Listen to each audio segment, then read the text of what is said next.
세상에 떠도는 기묘한 괴담들. 첫 번째 이야기, 일본 교토의 어느 숙소에서 실제로 겪었던 실화괴담.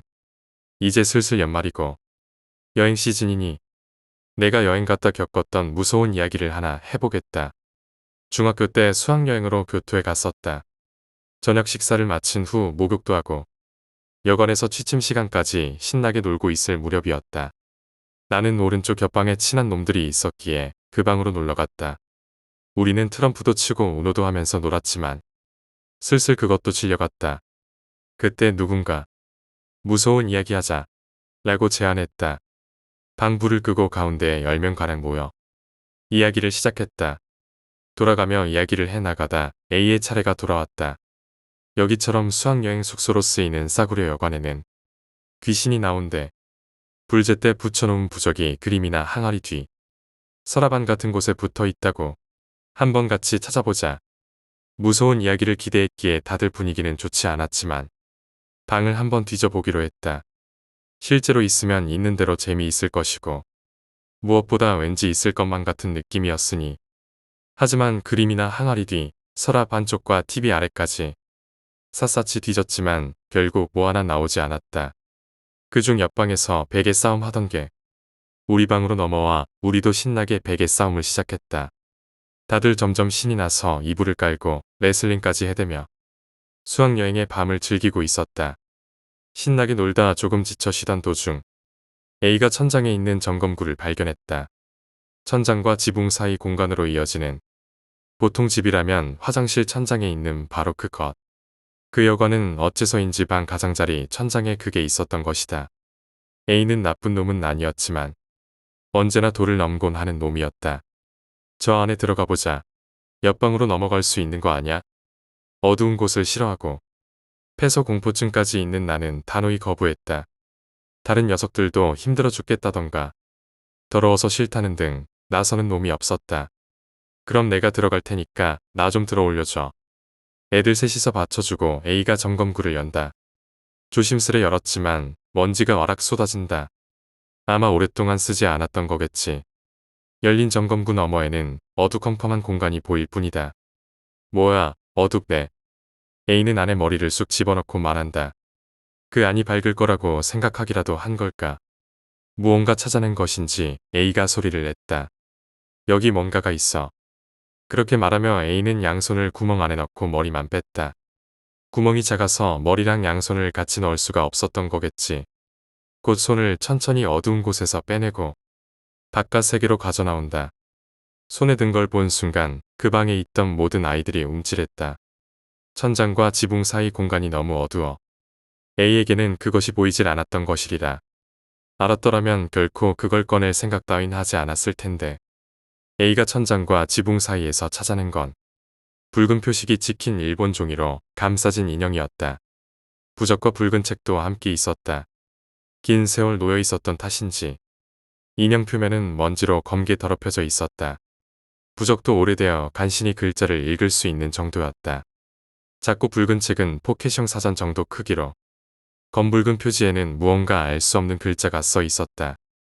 A는 놀라서 그런 건지 일부러인지 주변 아이들한테 그것들을 내던졌다. 물론 아무도 받으려 하지 않았고 책은 다다미 위로 풀썩 떨어졌다. 인형은 종이로 만든 것인지 팔랑팔랑 춤추듯 방 구석으로 떨어졌다. 한 손과 한 다리는 다다미에 다른 한 손으로는 벽을 떠받쳐 우연히도 삐딱하게 선 자세였다. 부적도 나풀나풀 춤추면서 떨어져 인형의 뒤를 쫓는 것처럼 다다미 위로 내려왔다. 기분 탓인지 인형은 A를 째려보는 것처럼 보였다. A는 펄쩍 뛰어내리더니 다시 인형을 손에 들고 우리에게 던졌다. 아마 스스로도 뭔가 위험하다는 걸 느끼고 있었으리라. 그 기분을 속여 넘기려 조용한 그 방에서 억지로 웃음을 지으며 인형과 책을 던져댔다. A 이외에는 아무도 말을 하지 않았다. 그저 긴장한 얼굴로 인형과 책을 피해 마구 도망칠 뿐. 그거 위험하니까 원래 있던 데에 돌려놔. 마침내 참다 못한 B가 입을 열고 다른 아이들도 동의했다. A도 곧바로 원래 자리에 돌려놓겠다고 하며 인형과 부적, 책을 주워 가볍게 먼지를 털고는 미안 B라고 중얼거린 후 원래 있던 곳에 돌려놨다. 분위기도 죽었고 취침 시간도 가까워졌기에 다들 각자 방으로 돌아갔다.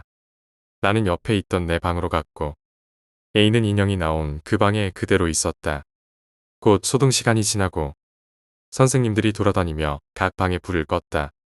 방문은 살짝 열려 복도에 빛이 들어온다. 아마 떠드는 학생을 찾아내려 했던 방편이겠지. 선생님들이 복도를 왔다 갔다 하는 발소리가 들린다. 복도의 빛과 더불어 선생님들이 지켜주고 있다는 안도감 때문에 나는 아까 전에 인형 사건을 잊고 금세 잠에 빠지기 시작했다. 선생님의 발소리를 듣는 사이 꾸벅꾸벅 졸기 시작해. 나는 깊은 잠에 들었다. 잠에 든 지 얼마나 지나서였을까. 꽝하고 땅이 울리는 소리에 놀라 나는 깨어났다. 꿈인가 싶어 떨리는 와중에도 두 번째 소리가 들리기를 숨죽여 기다렸다.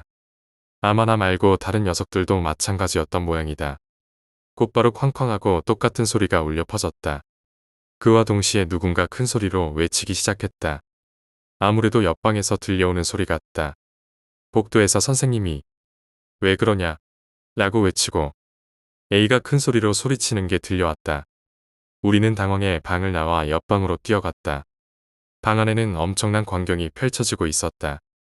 A는 눈을 치켜뜨고 벽을 향해 손발을 휘두르고 있었다. 마치 벽에서 나오는 무언가에 필사적으로 저항하는 것 같은 모습이었다. 선생님이 A를 말리고 있었지만 A는 멈추지 않았다. 곧바로 다른 선생님들까지 달려들어 A를 붙잡았다. A는 억눌린 와중에도 소리치며 필사적으로 무언가에 저항하고 있었다. 보고 있는 누리들마저 겁에 질릴 정도로 날뛰며 소리치고 있었다. 누가 구급차를 불렀는지는 몰라도 곧바로 구급대원이 들것을 가지고 들어왔다. 들것에 실려 묶인 와중에도 A는 마구 날뛰었고 급기야는 실금까지 했다. 그리고 그대로 구급차에 실려 가버렸다. 선생님이 말하길 "이제 다들 자라. 저 놈은 안 좋은 꿈이라도 꾼 걸 거야." 라고 말하며 방에서 아이들을 내쫓았다. 물론 그런 걸 본 이상 잠이 올 리 없다. 우리는 방에 돌아와 침착을 되찾은 후 선생님을 불렀다. 그리고 A가 지붕 밑에서 인형과 책을 찾아냈다는 것, 그걸 가지고 던지며 놀았다는 걸 전했다. "그런 건 관계없어. 저 녀석은 목류병이나 뭐 그런 거일 거야. 너희도 신경 쓰지 말고 자라. 일단 여관 사람들한테 그 이야기는 해놓을 테니까." 선생님은 그렇게 말하고 곧바로 방에서 나가버렸다. 어쩔 수 없이 나도 이불 속에 들어갔다. 무서워서 차마 벽이나 천장에는 눈도 못 돌리고 덜덜 떨면서 이불을 뒤집어 쓰고 아침이 오기만을 기다렸다. 이튿날 아침 역시 A의 모습은 없었다. 아침 식사 후 짐 정리를 하는데 우리 반 학생들은 모두 모이라는 지시가 왔다. 모이는 곳은 A가 있던 방이었다. 담임 선생님은 이미 와 있었고 방에 들어가 구석에서부터 차례로 정절을 하고 앉았다. 어제 일 때문에 혼나는 건가 싶었지만 아무래도 그게 아닌 듯 했다. 우리가 모두 방에 들어오자 여관 종업원들이 우르르 들어왔다. 그리고 뒤이어 소복을 입은 신주 같은 사람이 셋 들어왔다. 모두가 손을 잡고 눈을 감은 후 경 같은 걸 들었다. 불제 비슷한 의식이 그렇게 2시간 정도 이어졌다. 그 후 아무 일 없이 수학여행은 끝났지만 A는 결국 돌아오지 못했다. 학교에 돌아온 후에도 A의 모습은 볼 수 없었다. 담임 선생님 말에 따르면 다른 학교에 전학 갔다고 한다. 소문에는 정신 이상자가 돼서 정신병원에 입원했다던가 A네 집도 이사를 갔기에 A의 소식은 아무도 알 수 없게 되어버렸다.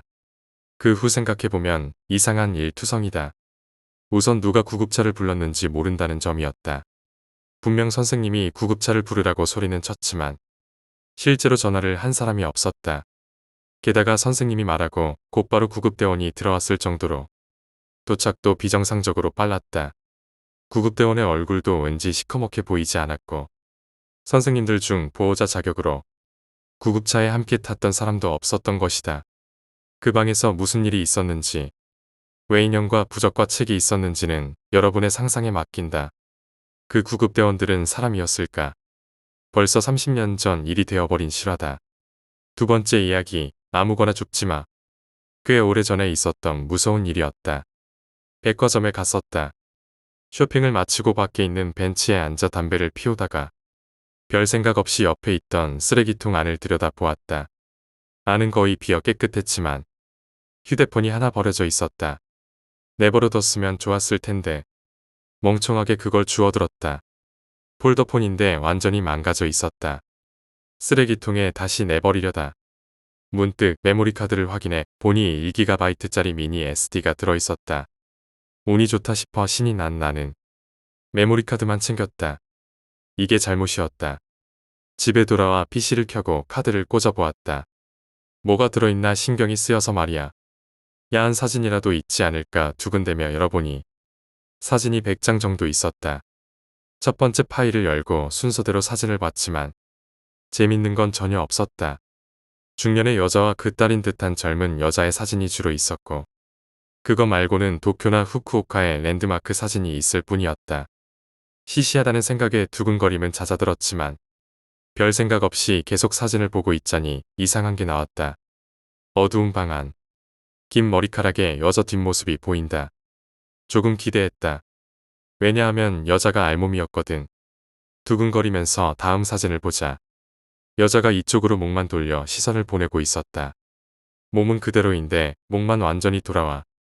얼굴은 나를 마주하고 있었다. 마치 엑소시스트의 한 장면 같았지만 더욱 기분 나빴던 건 따로 있었다. 여자의 눈이 없었던 것이다.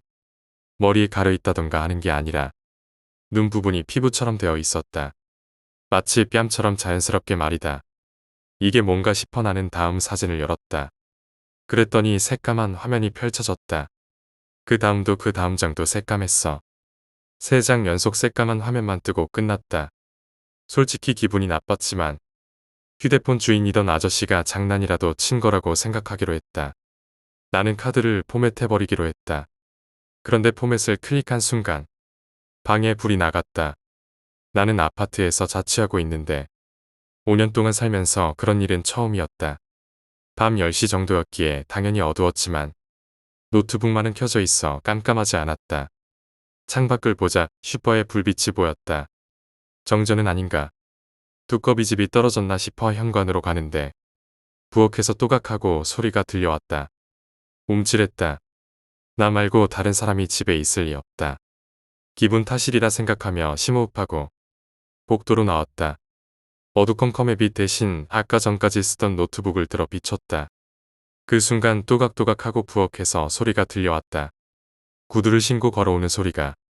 더 이상 기분 탓이라고 스스로를 속일 수준이 아니었다. 확실히 들려오는 걸. 나는 소리를 지르며 현관으로 뛰쳐나갔지만 뒤에서 무언가가 쫓아오는 발소리가 들려왔다. 반쯤 울먹이며 두꺼비 집 전원을 올리자 2~3번 깜빡이다 불이 들어왔다. 평소처럼 흰 복도 그대로였고 물론 아무것도 없었다. 내가 조금 전까지 있던 방에서는 TV가 엄청난 소리를 내며 켜져 있었다. 조심스레 들어가 보니 TV가 켜져 있고 소리도 최대로 되어 있었다. 두꺼비 집이 떨어질 때까지 TV는 켜지도 않았고 소리도 보통 수준이었을 텐데 TV를 끄고 나는 아직 내 손에 노트북이 들려 있다는 걸 깨달았다. 모니터에는 포맷이 완료되었습니다. 라는 메시지가 떠 있었다. 그걸 보니 왠지 모르게 끝났다 싶었다. 아까 전에 들려왔던 발소리도 기분 탓이리라 싶었다. 잠을 청했지만 솔직히 무서워서 방에 불을 켜고 누웠다. 어느 정도 잤는지는 모르겠지만 어쩐지 가슴이 답답해 나는 눈을 떴다. 일어나기 직전 마치 호흡이 멈췄던 것 같은 감각이 들었다. 헉헉하고 숨을 내쉬며 불을 켜려고 했다. 분명히 자기 전에 불을 켜놨었는데 그렇게 생각한 순간 부스럭대는 소리가 들려오기 시작했다. 부엌이 아니라 내가 있는 방 안에서 곤충이 기어가는 소리 같기도 했다. 아마 바퀴벌레겠지. 싫기는 하지만 무섭지는 않아. 그렇게 스스로를 속이려 했지만 몸은 이미 잔뜩 겁에 질려 있었다. 심장은 터질 듯 빠르게 뛰고 귀는 막힌 것처럼 멍해졌다. 일어나 불을 켤까 싶었지만 만약 또 두꺼비 집이 내려간 거라면 이번엔 현관까지 가지 못할 거라는 생각이 들었다. 결국 나는 눈을 감고 그대로 잠을 청하기로 했다. 그랬더니 소리는 점점 가까워져 얼굴 위를 무언가가 어루만졌다. 감촉으로 알 수 있었다. 머리카락이다. 그리고 귓가에서 소리가 들렸다.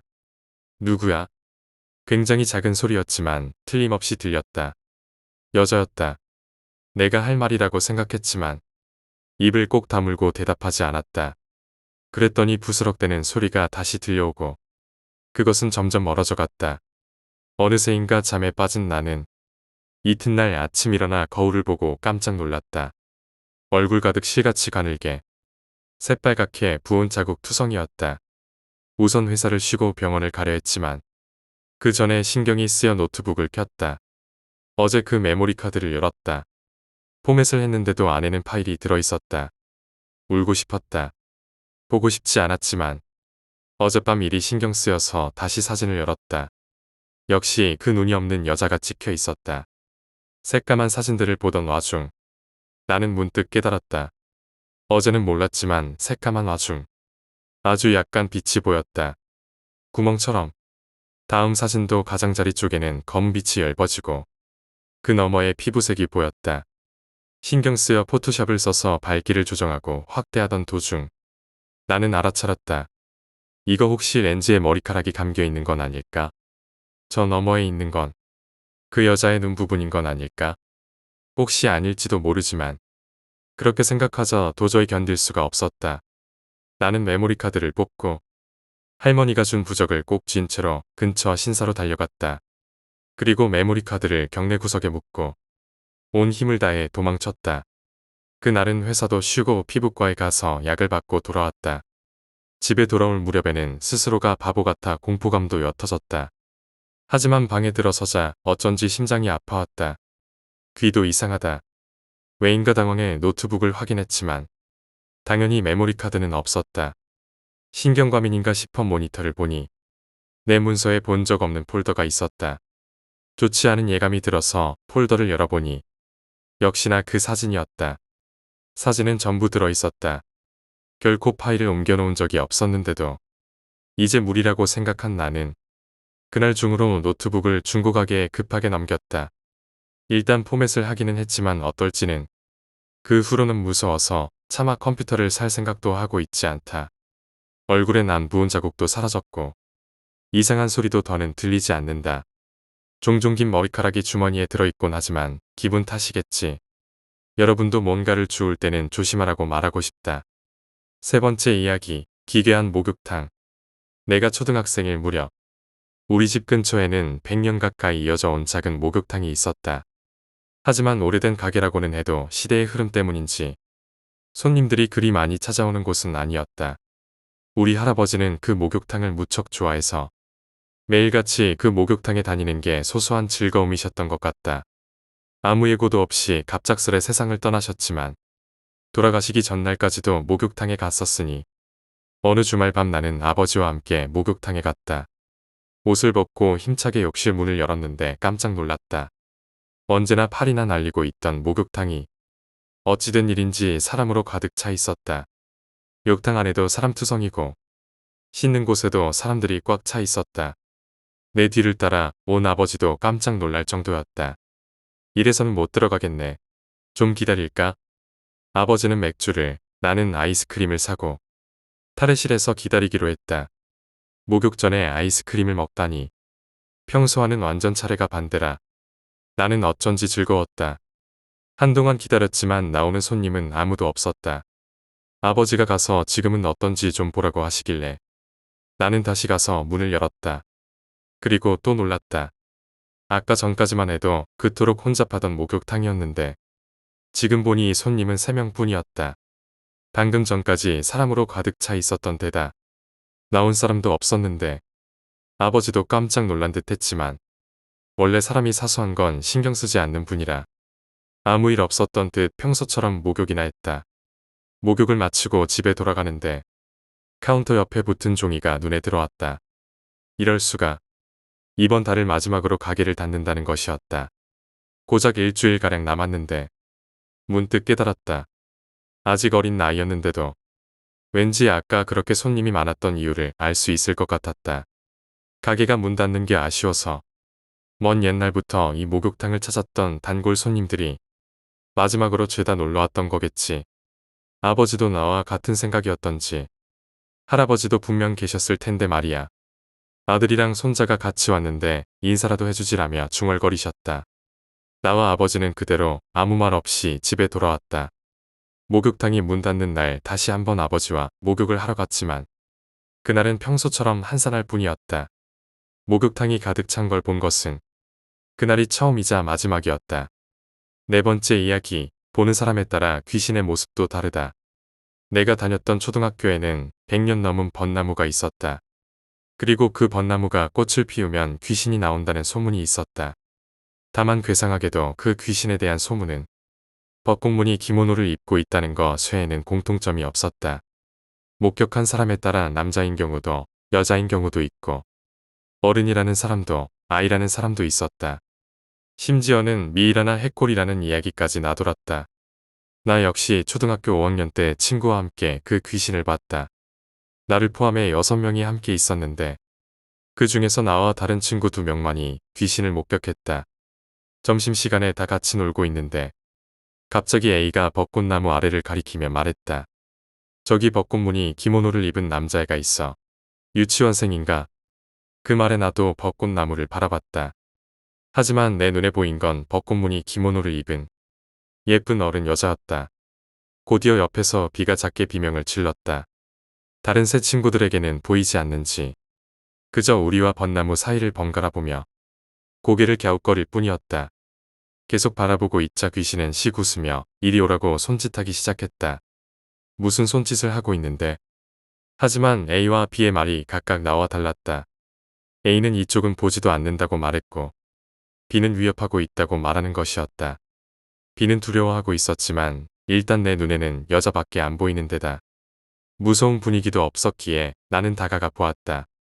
그러자 귀신은 허리를 숙여 눈높이를 나와 맞춘 후 벚꽃나무 쪽을 가리켰다. 귀신이 가리킨 쪽을 보자 흰 나비가 2마리 얽히듯 날고 있었다. 이걸 보여주고 싶었던 건가 싶어 눈을 돌리니 어느새 그녀는 사라진 후였다. 나중에 B에게 물어보니 B는 벚꽃무늬 기모노를 입고 2다리로 걷는 개영상의 요괴를 보았다고 한다. 그 후 지금까지 나는 물론이고 A도 B도 벚꽃나무 귀신은 본 적이 없다. 보는 사람에 따라 모습이 바뀌는 귀신이라는 건 정말 있는 것일까? 5번째 이야기, 피비린내. 나 스스로도 아직 믿을 수 없는 일이지만 실제로 내가 겪은 일입니다. 고향은 호쿠리쿠 쪽이지만 내가 철이 들기 전부터 우리 가족은 각지를 전전했습니다. 무슨 빚쟁이한테 쫓기거나 하는 것도 아닌데 무언가로부터 도망치는 것처럼 부모님은 야반도주 하듯 이사를 거듭했습니다. 어릴 적 기억이라곤 이사를 가면 바로 재령사나 영능력자에게 상담을 받으러 가고 그때마다 쫓겨났던 것뿐입니다. 그렇게 잦은 이사가 멈추게 된 건 내가 일할 수 있는 나이가 됨과 동시에 어머니가 정신적인 문제로 인한 병으로 쓰러졌기 때문이었습니다. 아버지도 더 이상 이사를 하는 건 무리겠구나. 하지만 놈들한테 넘겨줄 수는 없어. 라고 말했습니다. 어릴 적 몇 번이고 이사의 이유를 물었었지만 그 이야기를 꺼낼 때마다 부모님은 아무 말이 없어지곤 했습니다. 계속 물어보면 평상시엔 상냥하던 어머니가 미친 듯 고함을 질렀기에 차마 물어볼 수도 없었죠. 하지만 어머니가 쓰러진 후 나는 이유를 굳이 듣지 않고도 스스로 깨달을 수 있었습니다. 그리하여 한 곳에 머물게 되고 반년가량 지났을 무렵이었습니다. 처음에는 기분 탓이라 생각했지만 어디에선가 무거운 쇠장식을 질질 끄는 소리가 들려오기 시작했습니다. 그것도 수많은 소리가요. 소리가 나날이 가까워진다는 걸 알아차린 나는 아버지에게 상담했습니다. 완전히 야위어버린 아버지는 너 혼자서라도 도망치거라 라고 말했습니다. 하지만 한 곳에 머문 적이 없던 터라 어디 얻어살 곳도 없고 나는 무슨 일이 있어도 아버지와 함께 하기로 결심했습니다. 그 무렵 어머니는 발작적으로 날뛰는 일이 잦아져 일반 정신병원 병동에서 중증 정신병 환자를 수감하는 특수병실로 옮겨진 터였습니다. 아버지 역시 눈에 띄게 야위었고 언제나 무언가를 두려워하는 듯 눈을 희번덕거리며 있는 때가 잦아졌습니다. 그리고 어느 날 아침 평소보다도 더 많이 그 쇠장식 끄는 소리가 들렸던 날이었습니다. 아버지가 갑자기 도망치라고 외치며 나를 흔들어 깨우고는 집 밖으로 내쫓았습니다. 뭐가 어떻게 된 건지 모르겠어서 멍하니 서 있는데 집안에서 그 소리가 엄청나게 들려왔습니다. 마치 집안 가득 빽빽하게 갑옷을 입은 무사들이 걷고 있는 것 같은 느낌이었습니다. 집안에서는 피비린내마저 감돌았습니다. 절박했던 아버지의 도망치라는 말과 그 소리가 너무나 무서워 나는 도망쳤습니다. 정신을 차리니 전철을 타고 옆 동네까지 온 후였습니다. 잠옷 바람에 샌들 하나 신은 채였습니다. 어떻게 할지 발만 동동 구르다 너무 추워서 불이 켜진 가게에 들어갔습니다. 당연히 지갑도 못 가져 나왔으니 들어가서 있기만 할 뿐이었지만요. 해가 떠오를 무렵 이상하다 싶었는지 점원분이 다가와 말을 걸었습니다. 아무 대답도 못하는 나를 보고 점원분은 상냥하게 얘기하며 따뜻한 음료를 대접해 주셨습니다. 무척이나 상냥하게 금방 일이 끝날 테니 같이 경찰서에 가보자고 이야기를 했지만 나는 거절했습니다. 경찰서에 가도 아무 의미 없을 테니까요. 그때 또 그 소리가 들렸습니다. 도망치려던 내 팔을 그 점원이 잡았습니다. 놀라서 바라보자 점원분도 똑같이 놀란 얼굴로 나를 보고 있었습니다. 아무래도 그 사람 역시 내가 듣는 것과 같은 소리가 들리는 것 같았습니다. 지금까지 그런 사람은 만난 적이 없었기에 놀람과 동시에 나는 약간의 기쁨을 느꼈습니다. 하지만 더 이상 폐를 끼치면 안 된다는 생각에 간략히 이야기만 하고 떠날 생각이었습니다만 점원분은 친구 중에 어떻게든 도와줄 수 있는 사람이 있을 거라며 나를 설득했습니다. 지금 와서 보면 그게 거짓말일지도 모른다는 생각도 하지만 당신 나는 따뜻한 음료에 같은 소리를 들은 사람이 있다는 안도감에 젖어 다른 생각은 할 수도 없었습니다. 그리고 그 점원을 믿은 게 내게는 무엇보다도 다행이었습니다. 그가 소개해준 건 그보다 조금 젊은 듯한 남자였습니다. 하지만 무척 침착하게 나를 보고 싱긋 웃더니 지금까지 힘들었죠? 라고 말을 걸어 주었습니다. 그 말을 듣자 나도 모르게 눈물이 흘렀습니다. 울면서 지금껏 있었던 일을 털어놓자 소녀는 아무 말 없이 고개를 끄덕였습니다. 그리고 틈틈이 점원에게 무언가 지시를 내렸습니다. 잘 기억은 나지 않지만 소금, 물, 달이라는 단어가 들렸던 것 같습니다. 점원은 소년의 말을 마지못해 따르면서도 울고 있는 나를 위로하려는 것인지 밝은 노래를 불러주었습니다. 어느새 소년의 처치는 끝나 있었습니다. 울면서 그 자리에 있었을 뿐이라 무엇을 했던 것인지는 나도 잘 모르겠습니다. 하지만 그것이 끝나기 직전 대량의 피비린내와 함께 무서울 정도로 많은 갑옷 소리가 들린 것만은 확실했습니다. 의식이 끝나자마자 나는 집에 전화를 했지만 연결이 되질 않았습니다. 점원은 아르바이트가 끝났다며 학교도 쉬고 나를 집에 데려다 주었습니다. 집안에 아버지는 없었습니다. 그저 옛날 사람들이 신을 법한 집신 자국이 집안에 가득해 발 디딜 틈도 없었습니다. 덜덜 떠는 나를 지탱해주며 점원부는 집안을 찾아봤지만 아버지는 역시 없었고 어딘지 모르겠지만 피비린내도 감돌았습니다. 그 이후 나는 그 소리도 피비린내도 느낀 적이 없습니다. 아버지는 아직까지 발견되지 않았지만 어머니의 발작은 멈춰 가까운 시일 내에 일반 병동으로 옮겨질 예정입니다. 잘 회복되면 오미숙하 즈음에는 집에 돌아올 수 있을 것 같습니다. 어머니가 퇴원을 하면 같이 점원분과 소년에게 인사를 하러 갈 생각입니다. 지금도 그 소리와 피비린내의 원인은 알 수 없습니다. 어머니가 좀 안정을 되찾으면 다시 물어볼 생각입니다. 6번째 이야기, 화재 현장. 지난 겨울의 어느 날 한밤중 집 근처에서 불이 났습니다. 불이 난 집과 우리 집 사이에는 초등학교 운동장을 사이에 두고 있어 내 방에서는 그 집이 훤히 보이는 위치에 있었습니다. 그 집은 과거에도 2번 아들이 담배 피다 부주의로 작게 불을 낸 적이 있던 터였습니다. 방에서 불난 집을 보고 있는데 소란 때문에 잠을 깼는지 어머니가 내 방에 오셨습니다. 나는 어머니와 둘이서 가까이 가볼 요량으로 사람들이 가득한 도로 대신 고지대에 있는 초등학교로 향했습니다.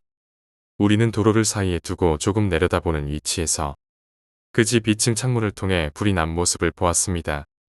그러던 중 어머니가 문득 한마디 하셨습니다. 2층에 난 불은 좀 이상하네. 자세히 보니 1층은 전체가 활활 불타고 있는데 2층은 방 가운데에 불길이 춤추는 것처럼 보였습니다. 창 너머 불꽃이 이리저리 흔들리고 치솟는 걸 아무 생각 없이 바라보고 있는데 소방차는 아직이야? 라는 외침이 들려왔습니다. 아래를 보니 아저씨들이 물통을 이리저리 나르며 불길을 진압하려 안간힘 쓰고 있었습니다. 소방차 사이렌은 저 멀리서 길을 찾지 못하는 듯 왔다 갔다 하고 있었습니다. 나는 2층 불길을 계속 보고 있었습니다. 잠시 보고 있자니 불길은 방 가운데에 멈춰 계속 타올랐습니다. 그리고 5분 정도 있으니 소방차 2대가 도착해 물을 뿌리기 시작했습니다. 경찰차랑 구급차도 뒤이어 한 대씩 도착했습니다. 소방대원에게 늦었다며 욕설을 퍼붓는 사람도 있었습니다. 나와 어머니는 슬슬 추워져 집으로 돌아왔습니다.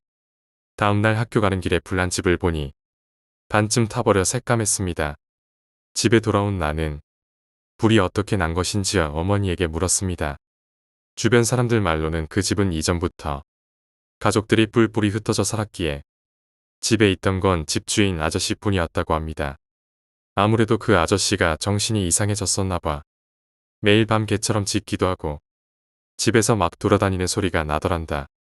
그러다 어제 집에 불을 지르고 자기 몸에 등유를 끼얹어서 그 이야기를 들은 순간 나는 등골이 오싹해져 소리쳤습니다. 어디서? 라고 묻자 어머니는 고개를 숙이고 2층에서 새까맣게 타버렸다더라 라고 말한 뒤 아무 말이 없으셨습니다. 우리는 그때 사람이 산채로 타 죽어가는 광경을 계속 보고 있었던 겁니다. 지금도 그 광경을 잊을 수가 없어요.